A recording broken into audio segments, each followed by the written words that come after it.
Hey everyone, welcome. I'm Spiro Skentzos, and I'm your moderator for Intro to TV Writing. Woo!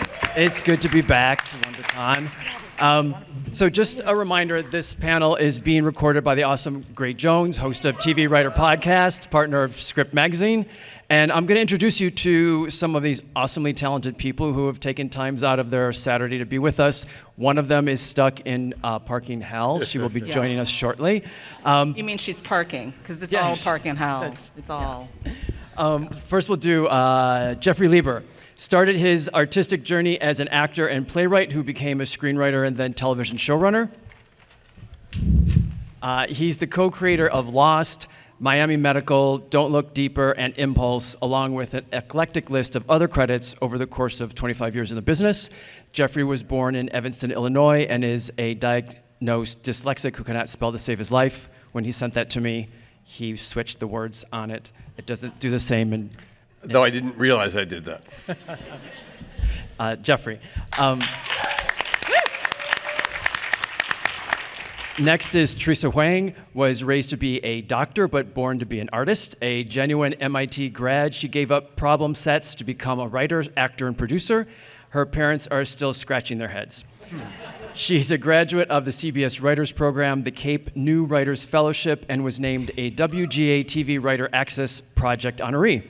Her credits in TV include Superstition, MacGyver, and SEAL Team. She was a producer on Tom Swift and is currently a producer on a high-profile Netflix series that I cannot tell you about. Yeah, we can't talk about it. Sorry. Hey. At the end, Chad Kennedy was born and raised in St. Louis, Missouri. His desire to escape the Midwest fueled his passion for storytelling and graduated with honors from USC School of Cinema Television. Chad's overseen dozens of shows as a studio exec, including Lucifer, Supernatural, Legends of Tomorrow, and The Sandman. Chad is currently head of development and production at Quill Productions, a new writer-led production company with a first look deal at Netflix. Chad.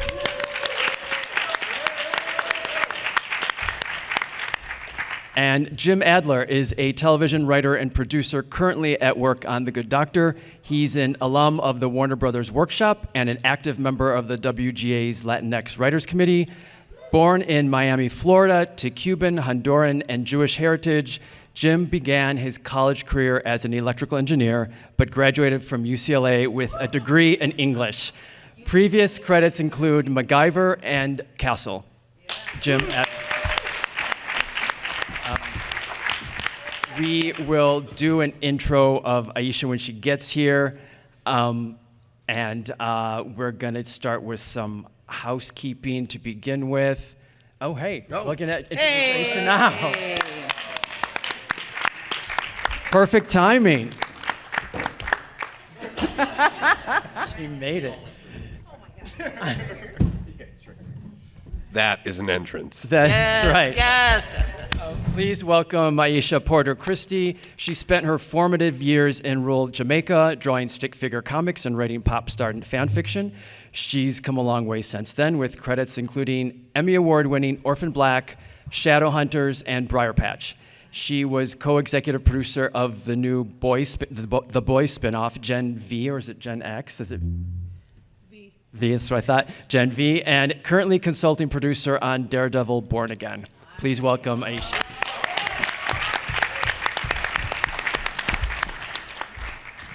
So a couple of quick housekeeping bits here. I know we all have a lot of questions. Let's remember to get right to our question. When we do the Q&A, please don't reference your project's specifics if you have a question about something that you're working on. Also, as a reminder that this is a spoiler-free zone, and our panelists cannot discuss the shows that they're currently working on. And then finally, please don't pitch them or ask them to read your script. With that behind us, let's just jump in. So, a quick pulse of the room. Who has written a spec or of an existing show or original pilot so far? Great. And who's here because they haven't but they want to? Awesome. So we've got a room filled with lots of writers. Excellent. How many have applied to writing programs or in the process of? Great. Okay. And how many of you are speccing an episode of a show right now? Okay. Great. So that kind of brings me to my first question, panelists, is who on the panel began speccing a show? Who started off speccing? The reason I ask is because, as you know, like it used to be like, we want to see your spec, and then it's like, we want to see original pilot, and now the panel sometimes get contentious over who wants the original and who wants the spec. So I would love to hear, if you started with the spec, what spec was that? And do you, in your staffing or when you're reading people, do you want to read only a spec, or do you want to read only a pilot, especially if the person's not been staffed before? My very first spec was a Grey's Anatomy, which is hilarious because that show just got renewed for a 20th season. Like, this is, so you're not gonna know when I started because it's been going on forever. I'm a big advocate for specs. Like, these days, agents, showrunners, so many don't want to read them, and so people think it's not a good use of my time, but I think it's always a good use of your time to write a spec. If you're just starting out, like, write a spec. That's an easy way to get your first script under your belt. It's such great practice in pacing a show, understanding how it lays out, understanding how the A, B, and C story meld together, and it's incredible practice. And if you want to get your first script under your belt, write a spec. It's also a lot of fun. You get to write all the storylines you don't see on the show. It's fanfic for a professional purpose. What's not to love about that? Well, it's funny you would bring that up because your job as a paid writer is fan fiction. Yes, it's to emulate the voice of the as your show. boss decrees, you know. Yeah, you serve at the pleasure of the showrunner, absolutely. Yeah. But Yeah, I agree. My first spec was also a Grey's Anatomy, and that got me into the Warner Brothers workshop, where I wrote a spec of Dexter, and that got me work. And so things have changed a lot since those days, but it is great training. It forces you to understand structure and voice and character in a way that when you're doing your own work, maybe not. It's a different beast, and so it's great training, and I think it's been a bit lost, and it's not something that's kind of valued as it was then, unless it's going to get you into a particular program. And I don't know what that program is anymore. I'll say I'll say over and over again, write whatever compels you to go to the keyboard. That's all that's important. We are in a chaos era, and so there are no answers. There are no right answers. What's hard about specs right now is that you can write a spec for a TV show, and I don't know it's on the air.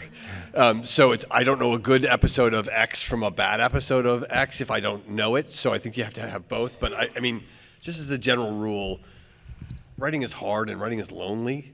And so anything that causes you to wake up in the morning and be like, oh my God, I know what's next, just write that. Yeah. Because finishing things are important. And there's a lot of advice that's given, and we're now going to give a bunch more. But all I'll say is that anything that gets you to write is important, and don't worry about writing the right thing, because there's no such thing as the right thing. Yeah. That's my point of view. yeah, don't worry about what it's for. It's for yourself. It's for you. Yeah. I didn't write a Grey's Anatomy spec, so I feel Wait, you did or did not? I didn't. not. So I'm not in the right club. I did a spec of a show that was considered unspeccable at the time. I did a Breaking Bad when I was at Columbia, and that show's very hard to kind of insert yourself in cleanly. So it was a really big challenge at the time, but one that I thought was really beneficial. I do feel like the value of specs has been lost. I don't know anyone who's really reading them for staffing, but I also don't know how, as someone who wants to be a TV writer, you don't start with specs. You have to understand structure. You have to understand how to write in someone else's voice, because the issue sometimes is you can write a spectacular pilot, and then you get staffed, and then you end up on a show, and you don't know how to do the job, which is write in someone else's voice. So I always feel like there's benefit to both, but I do know that your own voice, your own pilot does take precedent right now, for sure. And Chad, you've read a lot of people's work over the years, right? So Yes. how do you come, tell us how you come to, reading specs and what that's like. It's interesting because as a result of working with all of the different showrunners that I've worked with in my career, I've had to be flexible about the material that I'm willing to read. There are some showrunners that I've worked with that have said, I'm only reading original material, but I'll look at a play, a pilot, a feature, and so I'm reading those pieces of material. Others will say, I'm only looking at specs, and so I need to get an episode of a TV show that I've read before, and so then I've got to get a list of all the shows that they've read before, so I can only get the specs for those shows. So for me, it really does come down to what the showrunner specifically is looking for. But what I will say is that each one of those pieces of material demonstrates a different skill set from the writer. There is a tremendous amount of value in an original piece of material and understanding what someone's native voice is, but that doesn't necessarily mean that they're going to be good at mimicking your voice as a showrunner, which is a lot of the job of being a writer on staff. So it's sometimes helpful to have both pieces of material to demonstrate that.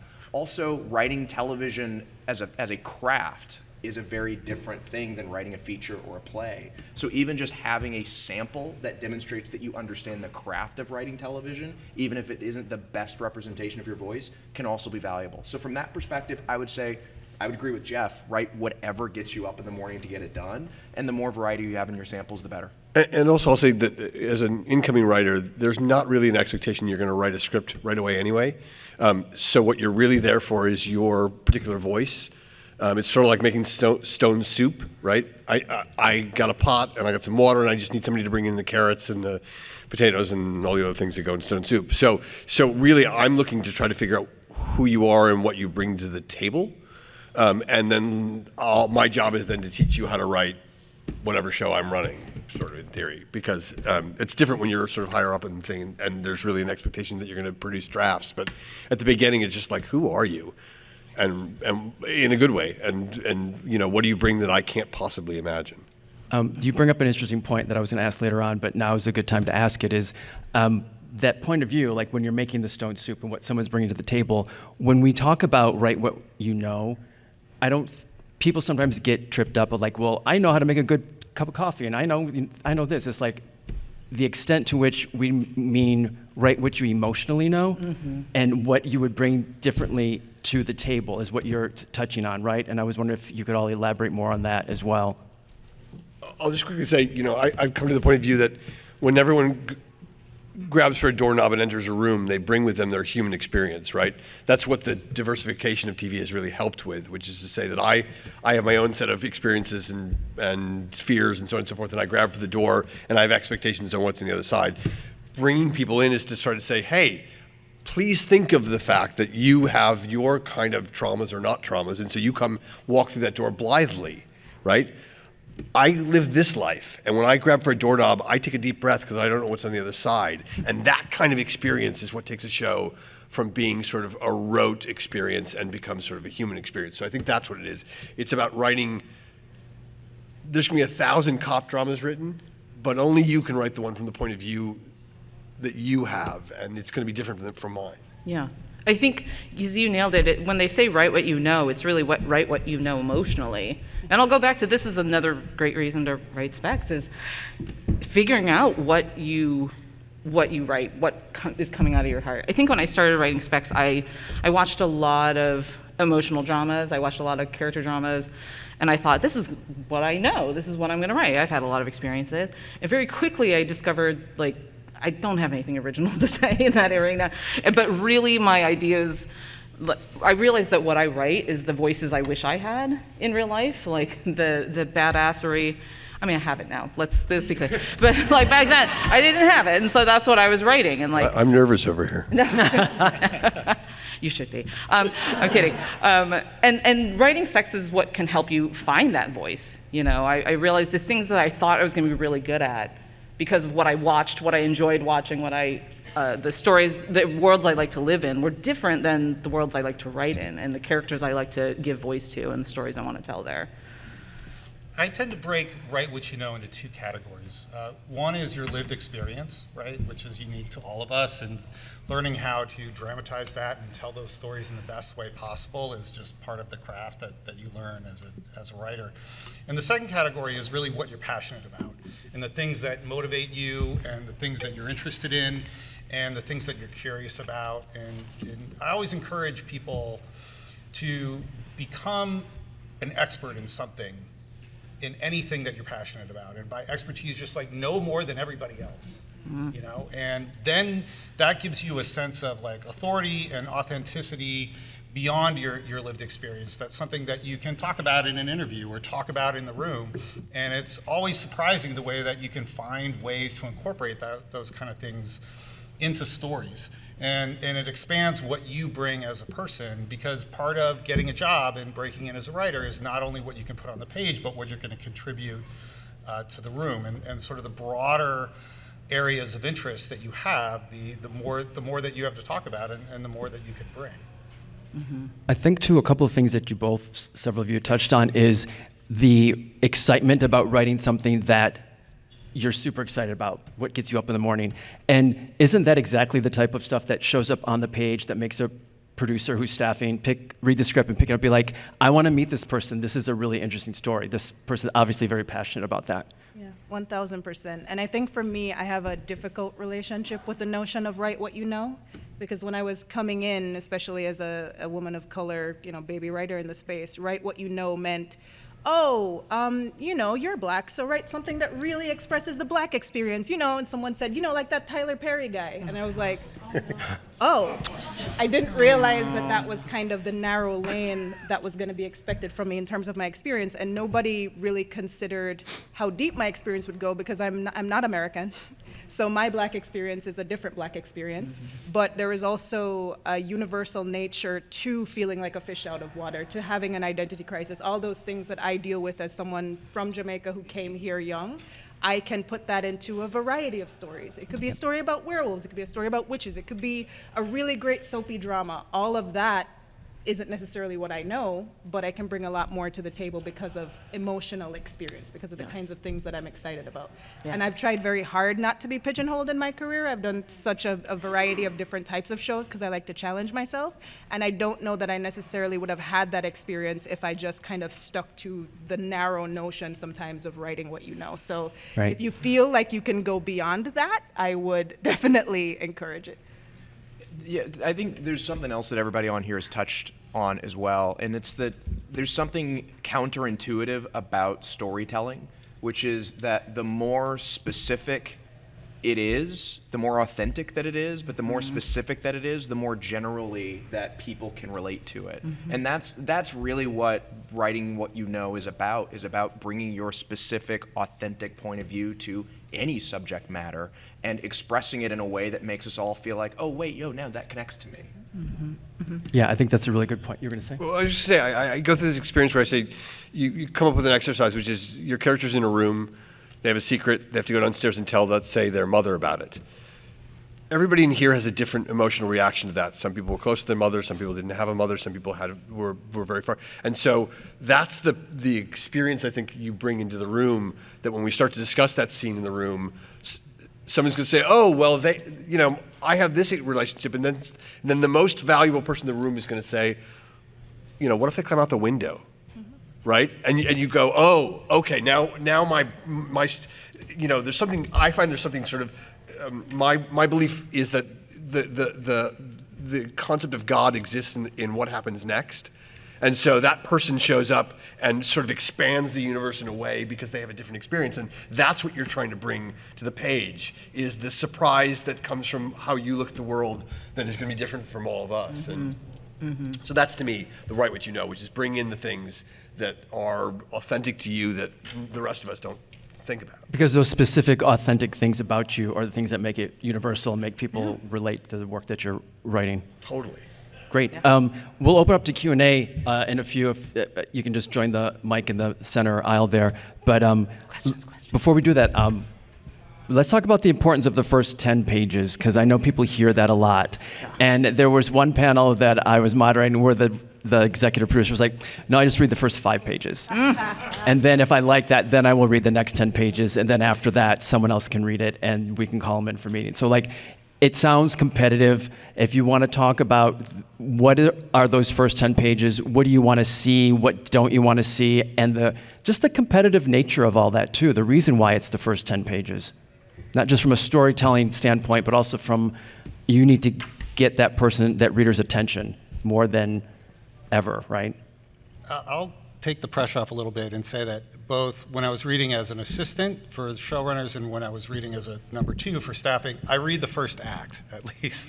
So if if your first act is more than 10 Which is pages, only 7 pages. I will read that. 7 pages. 15 pages max. 15, yeah.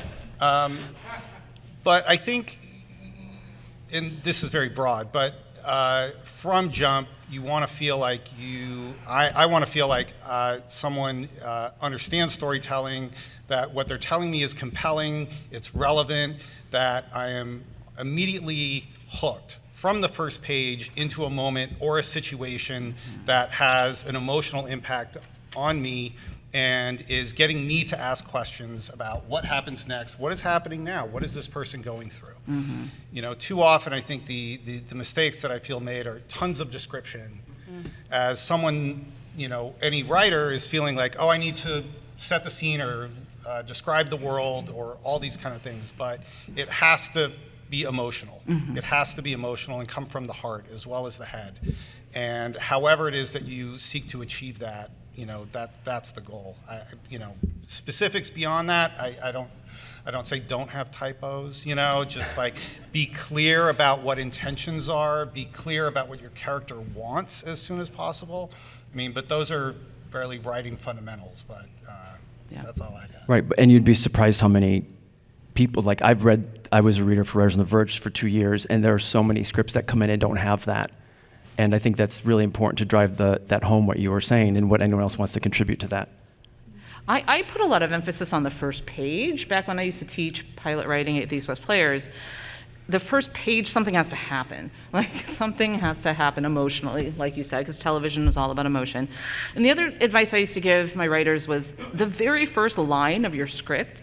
I feel like the very first line is your opportunity to be a little flowery. You want to think about what is the first image you're putting into your reader's head, and how can you make it as evocative and emotional as possible. And so with the first line of the first description in the first scene, give yourself a little freedom. But We're slowly setting people up. The first letter. That's it. I know. Don't I know. fuck up the first letter. That INT period at the top. Interior, exterior. Oh, is it interior 7 or hours is it later. exterior? Yes. Never start a script with an exterior, guys. But I think think of it like the way you watch a show that you don't know anything about. You turn it on, and you watch, and like 3 minutes in, you're like, I'm in or I'm not, right? And it's really an issue of time and everything else. So you can spend a lot of time writing and rewriting those first 10 pages to make them clean and wonderful, because we'll forgive you a weirdness on page 22. If we got to page 22, you got a meeting. Yeah, we're in. Again, anyone with questions, you can join us at the mic unless you want to stand up and shout them, but then we won't be able to hear them. So We like questions. I know with that. I showed up for the Q&A, guys. Come on. With that in mind, what is it that, like, what is the importance of character, scene work, theme? Like, how do you bring all those in, and in the front pages, like on the beginning pages of your script? Like, how important are those to drive the story that you're writing? Character is everything to me, personally. Like, I love a great plot. I love those lightning in a bottle moments where you're like, oh, why wasn't this show made already? It's so genius. What a great premise. But that's rare. And so half the time what really, really carries things is the uniqueness of your voice through those characters, the strength of those characters, the strength of their want. The more they want something, the more I care about what it is they're chasing, the compelling nature of the obstacles that are in their way. I think there's so much that you can truly do if you spend a lot of time really delving into character. And I think there's just so much out there to watch, much less read. And if you can really get in and hook someone with a character that might not even find relatable, but they find incredibly compelling and interesting, that will carry you through a lot of pages, to the point where you might get to page 20-something and it's like, oh my, I didn't expect that to happen. What a shock. You know, so that's... I think that's a good point too, especially in TV, where like we're gonna follow people for 4, 5, 6, 7, or 22 seasons if it's... Yes, come on. And that's what that journey is. I mean, so much, it seems like in film today, it is the big tent poles like the Star Wars, Marvel, no offense, obviously I love Star Wars. But it is like huge action scene, moment of, emotion that delivers us to the next action scene. Whereas TV, we're going for the character and we're staying for those seasons, right? Yeah. I think the actual act of going to a movie theater versus staying at home is part of this experience, because you go to a movie theater, you're looking at a 100-foot screen, and these people are larger than life. The stories can be larger than life. You can get away with a lot in a feature that you can't on television, because you're inviting these people into your home and you're being asked to do it over and over and over again. It's a different relationship. And just to add on to what Aisha was saying, one rule that I have tried to impose upon myself, and I've learned the hard way by not doing this many times, is that when I try to protect the introduction of my main character, right? And if I'm going to say this woman is like resourceful, determined, and smart, then when I meet her, I need to see her being resourceful, determined, and smart in a meaningful way in whatever actions that she is taking, so that that description isn't hollow or false. The more that you can show, not tell, but particularly when it comes to a person's personality, that's going to engage us.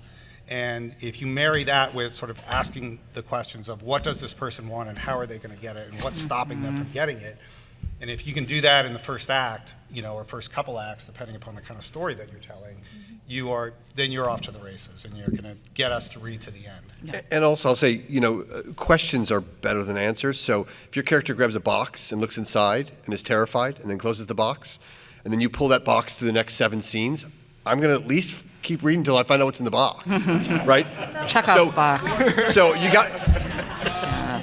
got me that, yeah, well, it's a head. But I mean, you got me to you'll pull me forward because I've got a question that I need answered. And that is just that kind of work to say, like, I'm going to set something up now that you're curious about, and I'm going to hold off giving that to you for long enough to get you into my script. That's huge. What if at the end of that episode, though, the box is just like a box of dress shoes that you forgot? Why is it only a box? Well, then probably. But if I've gotten to the end of the script, you've won. You've tricked me. I'm really bad, but I got to the end of the script. So. No, I think it's. I would add one thing onto what Jim said. It's the character. What do they want?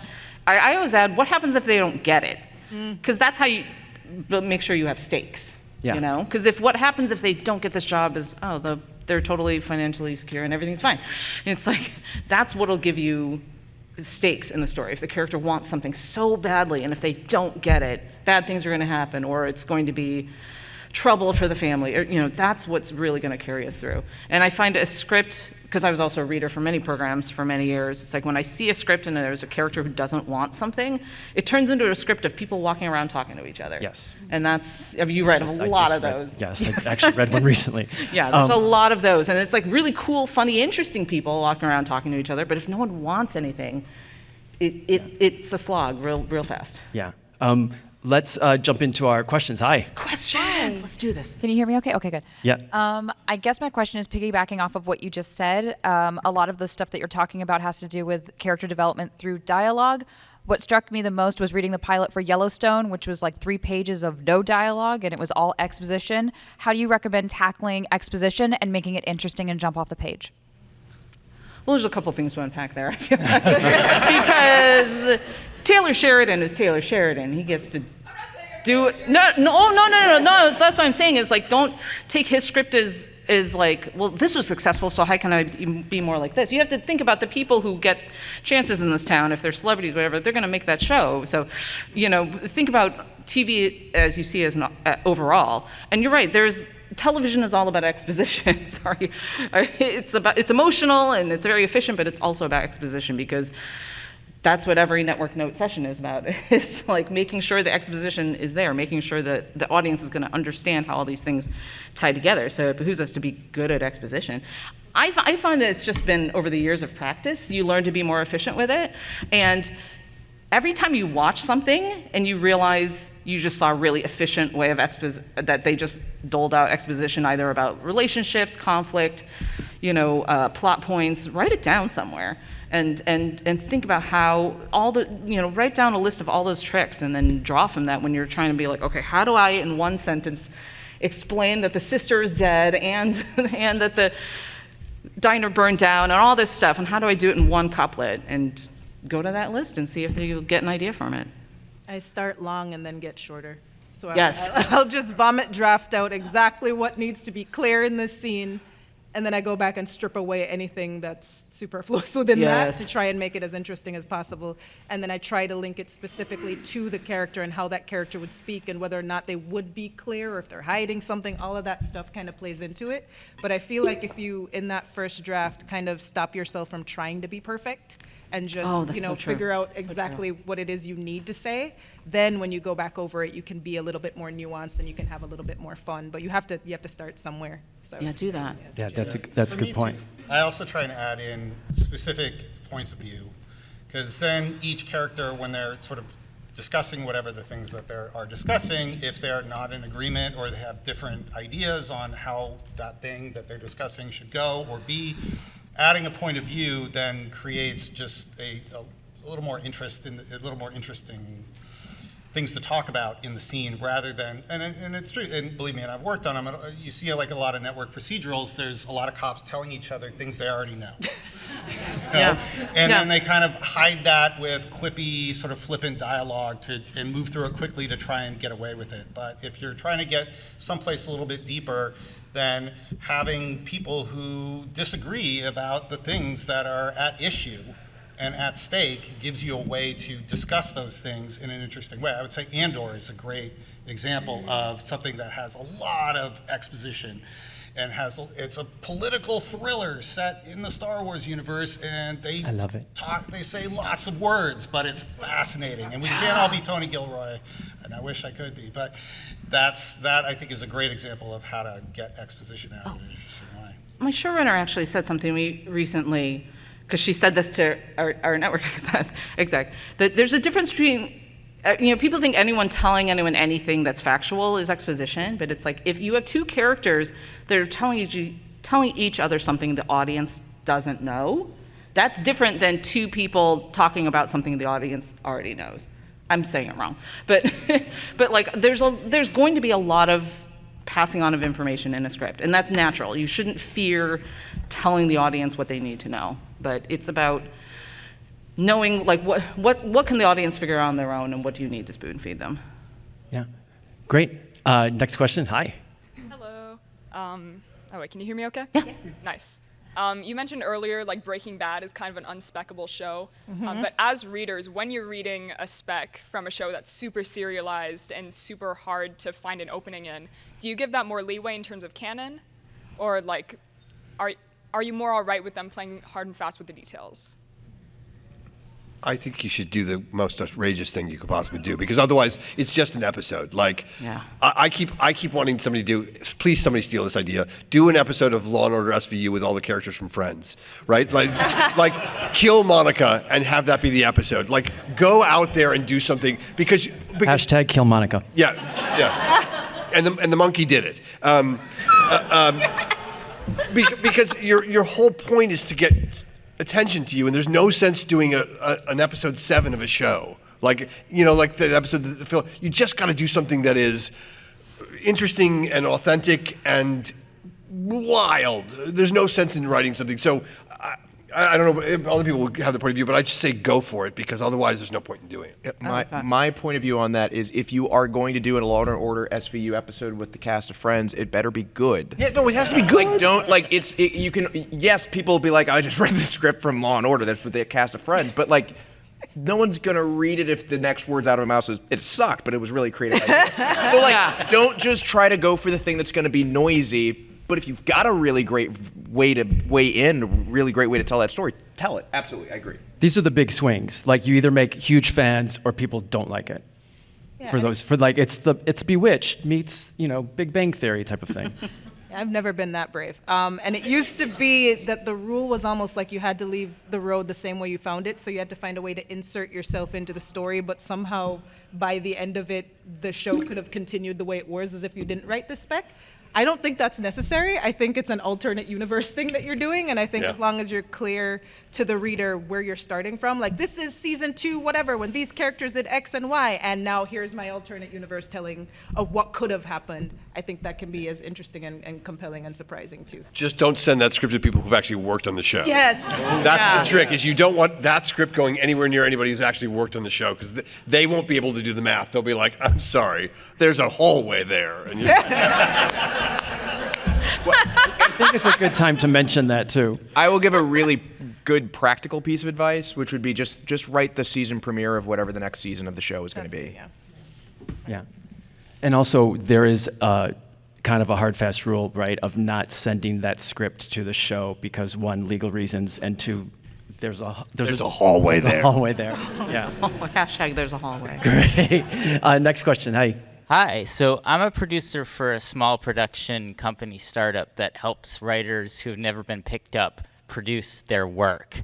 And right now our plan is we just wrapped on our first 2 shows, and our plan is to self-publish because we're completely out of the industry and we don't really know what to do other than to put our stuff on the internet. And my question is if you have any advice about if we have scripts, if we have pilots, if we have things already shot, what is the next step to connect more into the industry and see if networks or studios are interested in our work? If you can figure that out, you can run Warner Brothers tomorrow. Yeah, I know, seriously. I do think that this is very similar to books that are self-published, that become huge hits. I think I mean, if anyone else has something, to add to that, but I think it is like building that fan base, right? Yeah, the one thing I thought of is that writer Twitter is a pretty wonderful place. Like, Twitter is a cesspool of hate, and I hate it. But writer Twitter is wonderfully supportive, and you can share your wins with people and ask questions. Don't slide into everyone's DM. Don't ask anyone to read your script. But like, if you have a trailer for a thing, like at me and send me the link. And if you love an episode of someone's show, at them and say, hey, I love this episode and this moment here made me laugh. Like, writer Twitter is actually a really wonderful way to make connections, and a very light, be kind, be supportive of each other, just be a normal human. But you can really reach out and have conversations with people and share your work and tell them what you're up to and send an update every once in a while. Yeah. And when you're running Warner Brothers, we'll all be available. Yes. They'll all be happy to. Yes. Hi. So my question is kind of sparked by the debate to write what you know, because yes, I truly agree that everyone has a unique voice, but I was wondering if you have any advice on, it's kind of two-parter, any advice on not getting stuck in a box, especially genre-wise? And second of all, my second part is specifically to Aisha. I'm not American, and I was wondering how to not get stuck also in the immigrant box, because I'm from Poland, and when I'm saying I'm Eastern European, there's a concept of how that Eastern European American looks like. And I was wondering if you have any advice on how to not get stuck in your voice and also get to explore those other identities, because outside of being originally from Poland, I'm a woman, I'm a lesbian, I have other life experiences that I may want to write about that are not connected to where I come from. So that was my question. Like, how do you not get put into a tiny box? Well, they love putting you in boxes. They sure do. I had a very kind of unconventional way to go about avoiding that earlier on in my career, and it was both a blessing and a curse, in the sense that my first goal was to write what people thought I couldn't. And so I said to myself, I want, when people read this, if my name's not on it, they're not going to know who wrote this. They're not going to know that it's a young woman who grew up in Jamaica who moved to America when she was like 17 and potentially adjusted her accent so people stopped talking to her about marijuana and Bob Marley. I had very like specific goals where almost, I mean, to say it, like I wanted people to read what I did and be like, oh, some straight white man wrote this. I would have white protagonists. I made it very clear to people that I could do anything. And at first that really allowed me to get in all these different rooms and all these different spaces. The downside to that was it took me a while to own my specific experience and my own unique voice, because at first I didn't think there was any value to that. And then when I finally kind of, got used to writing everybody else's stuff and took some time away and figured out what it is I wanted to say, that's when things really, really took off for me. Nice. So it's tricky. I think it's always about challenging yourself and like looking at the kinds of shows that you want to write and then trying to do that to prove that you can. And then within that space, starting to like craft your way through so that no one pigeonholes you. I think that's a great idea and a way to go about it. And that's a great question. Thanks for asking that. One other thing, which is there's your career and your art. There's an advantage to the box with your career, which is to say, if I made one mistake and I made 1,000 of them, but one of them is I don't have a box. And so I'm not on the top of anybody's list for anything because I try to do a bunch of stuff. And so if you have a box and you can do it really well, you'll be the first person they call. That's on the career side. There's a little bit of an upside to that, to be all those things you mentioned, to be known for those things and be like, oh, she can. And then on the art side, I go to the same thing, which is just keep writing things that are outside that world, and then people will go, oh, there's a new thing. But there is some upside to specificity from a career standpoint that is useful. There's also a difference between staffing, and I guess for this it's almost best to talk about staffing if you're earlier on in your career, but I still find myself a little pigeonholed when it comes to development. When you're at the level where people are coming to you with material, most of the material that comes to me is immigrant stuff or black female-led stuff, that kind of a thing. Even if it's genre, even if it's a soapy thing, it's all, you do get pigeonholed in a way, and if you do it well, then people will start, throwing you stuff. So even when you start to advance in your career, you still have to make the time to write your own stuff to continue to prove that you can be pushed outside that box. I think it's an ongoing battle that's both a blessing and a curse. Yes. Yeah, I think that's absolutely right. So keep doing that. Keep writing. We have about 10 minutes left, so let's see how many more we can get through. Hi. Hello. My question was, when it comes to pitching a script or a spec, how do you push past the fear of putting something so personal and like being so vulnerable in that sense and getting met with rejection and sometimes really repetitive rejection? How to be vulnerable. Let me find that out. I'd love for someone to tell I me. know. Oh. Oh, no. Good question. Thank you. Well, I think this whole room of people will say, keep going. Yeah. Like, keep going. Rejection there's a lot of it. There's a lot of it in this industry, in the world. Nobody, when you pitch to people, like, they don't want to be the person to say yes and then your show gets canceled because then they get fired. It's much easier to say no. I'm sorry. Is that what happens? No. Just to jump in for a second, that's a huge part it's like of the pass. I know this from my acting days. It's like you have to remember that every casting director, they want you to get the part. They want you to do really well. And I would say support network, that's really why I'm sitting up here, is that I had wonderful, wonderful writers, many of which are in the audience, who have lifted me up on those days when I gotten rejected, lifting me up on those days when I was so sure I had the job. They told me, you're the one we want, and then it didn't happen. That's the hardest thing about being a writer, in my opinion, is the rejection. And so whatever you have to do to pick yourself up and continue the next day, do that, figure out that thing and do it. And forgive yourself the failure. It's not 99.9% of the time, it's not your fault. Yeah. Oh, It's just not. It's just not. And so you just have to accept that you make it as good as you possibly can for you, and you go and you take your shot, and then you pat yourself on the back and you move forward. It's not your fault. I mean, there's very few times that the job is yours to lose. It's mostly chaos, and you're utter chaos. Yes. It's very hard, but it's always helped me to not look for validation in results and to focus on process. And if you're pitching your own story and it's personal, the better that you get at telling that story and to a place where you're telling that version, the best version of the story possible, that is the validation that's going to get you up to pitch it again to somebody else the next day. And you can't, there's so many things about this business from the moment you start to the moment you have a career that are completely beyond your control. And you have to let go of those things, because if you hang on to those things, they'll drive you. It's a hard lesson crazy. to learn. Yeah. I also think it's important for you to remember that a lot of people who are making these decisions are idiots. Yes. And he's an exec. He just. You were a studio exec, right? Yep. Sometimes Yeah. it's good to be straightforward. Great question. Good responses. Yes. Hello.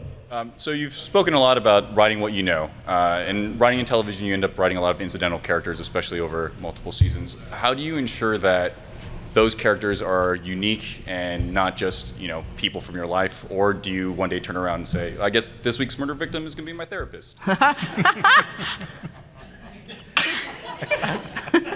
There was a lot there. There's a lot there.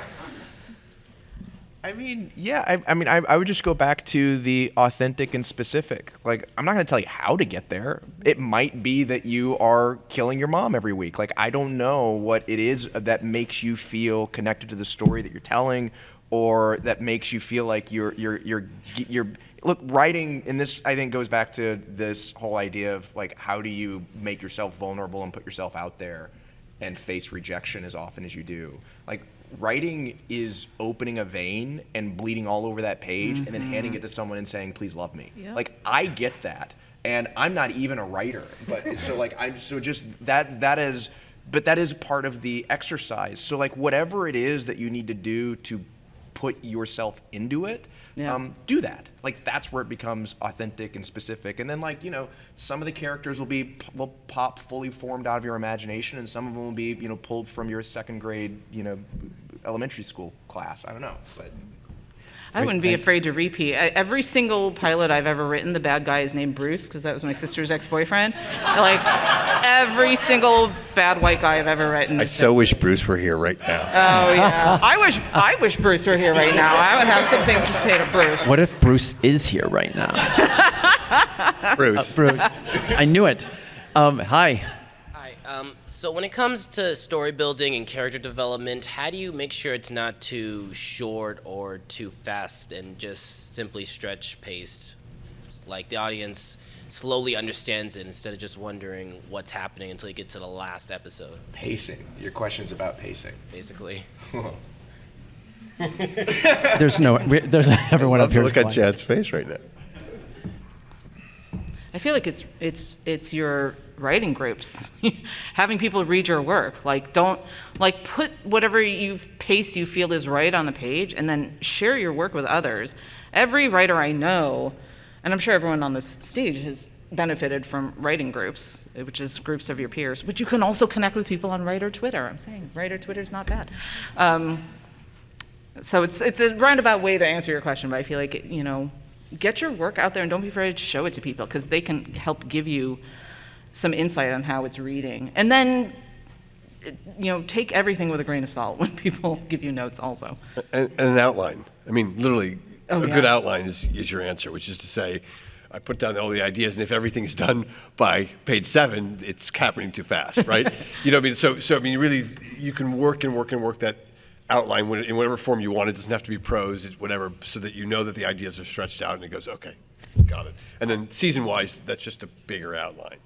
The other thing I find really helpful is definitely finding a show that's similar to what I'm trying to do. And then if I've never done that kind of a thing before, I just follow whatever pacing and stuff that they do, and I just try to kind of match it to what I am aiming for. Because there's just so much out there now, and there's shows that go fast, and there's shows that are extremely slow, and there's lots of space for what you're trying to do in this climate that we have right now. So I would say kind of aim for something that's as close to your vision, and then kind of see how you can play with it from there, because there's not really any specific answer anymore. It's not like it used to be structure-wise with shows. Yeah.